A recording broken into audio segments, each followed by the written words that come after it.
Hey gang, John Bacarella here with your Lake St. Clair Ice Fishing Report brought to you by Sportsmen's Direct. It is Thursday, February 25th, and I've had to look at my phone like 4 times before doing the shoot here just to try to make sure I remembered what day it was.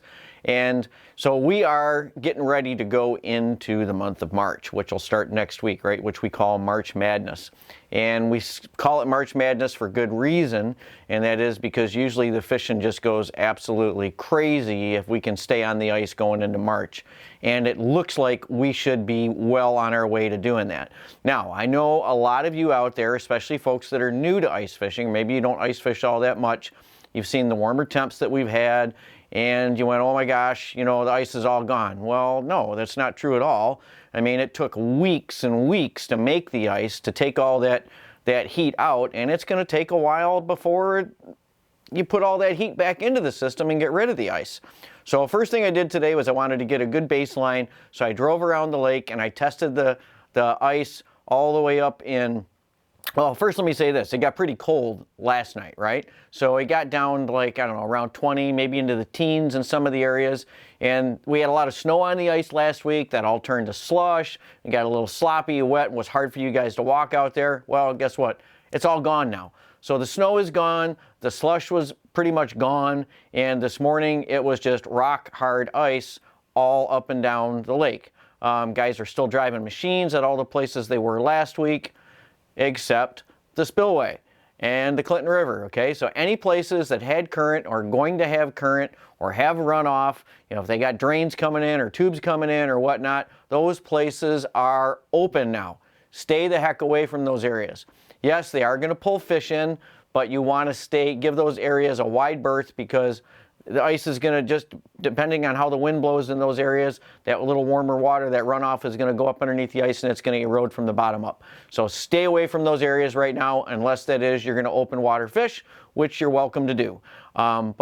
So with that said, so that's the little thing about, you know, the spillway is wide open. Clinton River down at the mouth is open. Canals running out of the Clinton River and those places are open. So stay off of those areas. Now, started out at the north end. So I went up there this morning and went off of Bobby Max, parked my vehicle, left it running so it didn't get towed, because I know all you guys know already now you can't park there, right? Or you're going to get towed like in 10 minutes. But I went out there and I cut a hole, and I know I don't give out thicknesses very often, but I did do some measurements today around the lake. And I was just kind of shocked at how consistent the ice thickness was, whether I was in the canal behind the store, or whether I was out in Bobby Max, or whether I was out off of Crocker Road, off of Beacons Cove there. But I had like 10 to 12 inches in all the different spots that I cut. So, and that was this morning when it was really cold still and all the ice was really firm, didn't have any slush on top of the ice. I know later in the day that top layer gets soft, but when I was out this morning, we had 10 to 12 inches in all the different places I cut.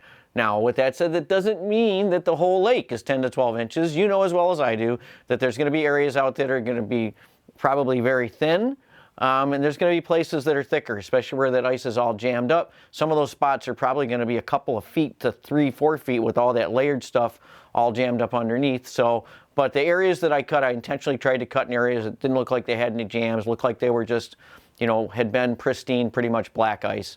And so that's what I found. So even in the canal behind the little store over there by Selfridge, I cut there was some of the thickest ice that I cut. It was a little over 12 inches thick out in the middle of the canal. So that's what we got to work with right now. And you've seen the forecast coming up, so you know that we're going to be losing some ice as we go forward. We'll probably gain a little bit tonight with no snow cover and all that. But for the most part now, the sun angle is up. The sun is warm, and we're going to start to lose ice, but the fishing's going to get better and better. And if you saw some of the fish, and I know you saw them on our Facebook page coming in this week, the fishing is getting better, especially for the bigger fish. We've had a big bluegill come in, take the lead this week. We had a big perch come in, take the lead. We had a big rock bass come in and take the lead. So I expect the big fish parade to continue. Now, up at that north end, when I was up there off of Bobby Max looking around, everybody was kind of scattered up there. They were all way out, and I was kind of wondering why I wasn't seeing more guys in tighter, because if I was up in that area, that's where I would be starting out, guys, especially in the morning. Start out in relatively tight 4 to 5 feet of water, and then if you don't get fish, work your way out. Or if you're on fish when you start out and then they shut off, then kind of follow them out, because that's going to probably be the pattern that you're going to see, which is going to be the opposite in the evenings. In the evenings, you're going to see the fish kind of moving in, and you may want to follow them in even closer. But you know, that's the general pattern that we've seen out there all across the lake, and that's a pattern that, quite frankly, I like to follow all year, and that is, you know, starting in early and then work your way out, and then vice versa. And in the evenings, those fish seem to come in. But so up there at Bobby Mack's, everybody was kind of scattered. Guys are still getting out driving machines. Went down further south. Down by Selfridge, same deal. They're still getting on over there. They're driving machines. The guys were scattered around over there as well, although there are a lot of guys fishing in the canals and in the marinas up and down the lake, and they are catching some really nice gills and crappies, and we're starting to see like those big rock bass showing up now, and the perch are going to start showing up in the canals again too, just like they did first ice. There's always a pattern where those big fish come in to the canals later, but right now in the canals and marinas, it's predominantly gills and crappies and rock bass and big giant golden shiners mixed in there too, and largemouth bass and all that good stuff. So they're still getting on at Selfridge, still good access down there as of right now. Going down further south into Metro, the guys are still out off of the beach, off of the day sail, and a lot of that jam ice has been knocked down, and you'll see the pathways out there where the guys have been going out and moving around more freely. And now with that snow off the ice, it's been easier for the guys to get down there by Geno's too.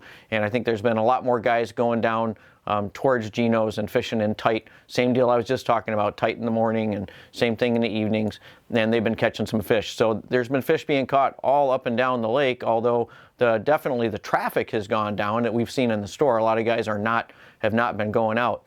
Now, Crocker Road, I didn't go in there and look at anything down there today, but I will say that, you know, that right at the ramp with all that sludge that's been in there, all that algae and all that nasty stuff, that real dark stuff, that area there is going to probably rot out pretty darn quick and melt along that edge there. So if that happens, not only do you not want to walk on that stuff, because you'll probably go through and get, that stuff is nasty to fall into. It's just, you know, it's all decaying plant matter and all that, and it's pretty nasty. So if that area does start to rot out and you can't get out easy off of that, you know, directly off of the ramp, you go in on the right side or the left side, and you can generally get down off of that seawall onto better ice conditions, so you don't have all that muck that's, you know, collecting all the solar energy and rotting everything out. So that'll extend your outing down there. Let's see what else. A couple of guys, I guess, were right out in front of the mouth of that spillway today, and that with that spillway being open, that is like a crazy dangerous thing right now. Now, when I was also down at Beacons checking out the ice conditions today, and I went out there and cut a hole, and same deal, out on the lake. I got about 10 inches out there in the spot that I cut. It looks like the guys are still getting around from Crocker and then going around that corner and heading over to Geno's as well. Although I would expect that shoreline area there to go pretty quick with all the sunlight that we've had. You know, all the intense sun beating against that seawall is going to start to rot that out. And that corner on the north end, on the corner of Beacons there, be really careful about that, because there's a little bit of current that breaks around that corner, and that corner is going to open up sooner than any other area around there. So we don't want you to get stranded over there. You know, might start out going around there, and if you're out too long during the day and come back in the afternoon, that could be kind of sketchy coming around there as we get into these warmer temps, especially on Sunday when it's supposed to hit 50 degrees. So we'll be like t-shirt ice fishing out there at 50 degrees for sure. What else do I want to say? Probably a little bit more to you guys about safety, especially with that sun out and the warmer temps that we're going to have. Obviously, the shoreline areas are going to go first. Everything was really tight that I checked today, though, right up against the seawalls. It was all still really tight. Same thing around pilings and everything in the marinas. I mean, there was a little bit of gap around some of the boat pilings, but it really hasn't started to eat away yet in any of the places that I checked. But I would expect, you know, Sunday and then going into next week, if we keep getting these warmer days, then eventually, you know, stuff's going to start opening up. But bead spoons have been producing well for guys. I mean, the bead spoon bite's actually been pretty hot for some of the guys. We had guys coming in because their spoons were getting worn out today. They were replacing some of the bead spoons. So the fish are hitting those bead spoons pretty good. Guys are still catching gills and crappies on waxworms, and obviously guys are using minnows too, but a lot of the guys that are out there in the last few days are really running and gunning. That's kind of like the cruise that I like to run with out there, and most of us fish bead spoons, and we just stay moving on top of those fish as they're moving around. Now, without the snow cover out there, guys, you're going to want to pay attention to how much noise you're making on the ice. So, you know, for me, I'm running around with just a bucket and my auger, or a bucket and my speedy spud. Right now with the ice thicknesses, it'll be the bucket and the auger until the ice starts to really break down more.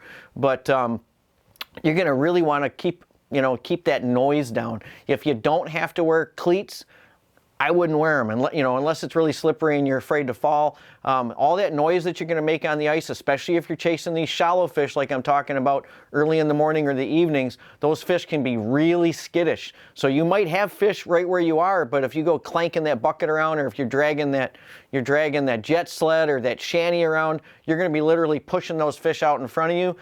If you go into a group of guys that are catching fish and they're catching them really good, and you go dragging that sled or that shanty in there, you could blow those fish right out of there, and that could end it. So when those fish are in tight like that and they're in that skinny water, they can be really susceptible to noise.